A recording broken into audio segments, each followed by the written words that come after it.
સુરેન્દ્રનગરમાં મજૂરની દીકરી બની જિલ્લાની શાન. પુત્રીએ 99.81 PR સાથે જિલ્લા બોર્ડમાં ટોપ કર્યું છે. સુરેન્દ્રનગર જિલ્લાનું ધોરણ 10નું પરિણામ 88.2% નોંધાયું છે. મજૂરની દીકરી બની છે જિલ્લાની શાન. કુલ 753 વિદ્યાર્થીઓએ A1 ગ્રેડ પ્રાપ્ત કર્યો છે. જિલ્લાની 20થી વધુ સરકારી શાળાનું 100% પરિણામ આવ્યું છે. સરકારી શાળાઓનું 100% પરિણામ આવતા ખુશીની લહેર. જિલ્લામાં સરકારી શાળાઓએ બાજી મારી છે. તો ધોરણ 10નું ગુજરાત બોર્ડનું આજે પરિણામ નોંધાયું છે. અલગ અલગ જગ્યાએ ખુશીનો માહોલ જોવા મળી રહ્યો છે. સુરેન્દ્રનગર જિલ્લાનું ધોરણ 10નું પરિણામ. આ સાથે સુરેન્દ્રનગરમાં મજૂરની દીકરી જિલ્લાની શાન બની છે.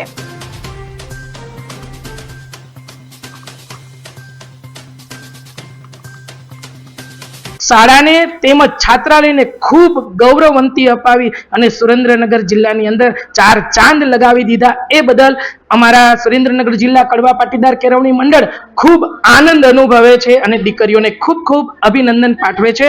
ખૂબ અભિનંદન સાથે અસ્તુ. જય હિન્દ, જય ભારત ની વિદ્યાર્થીની છું અને મારું જે આ રિઝલ્ટ આવ્યું છે એનો બધો જ શ્રેય મારા શિક્ષકો અને મારા ગુરુજનોને છે અને મને કહેતા ખૂબ જ આનંદ થાય છે. મને શિક્ષકો તરફથી ખૂબ સપોર્ટ મળ્યો છે. અમને અહીંયા એક્સ્ટ્રા ક્લાસીસ કરાવવામાં આવતા હતા અને જે કાંઈ પણ અમારાથી મિસ્ટેક થતી હતી એમાં અમને મદદ કરવામાં આવતી હતી. એટલા માટે આપણે કહીએ છીએ કે સ્કૂલ હોય તો શ્રી કેપી ગર્લ્સ હાઈસ્કૂલ જેવી જ. શાળાને તેમજ છાત્રાલયને ખૂબ ગૌરવવંતી અપાવી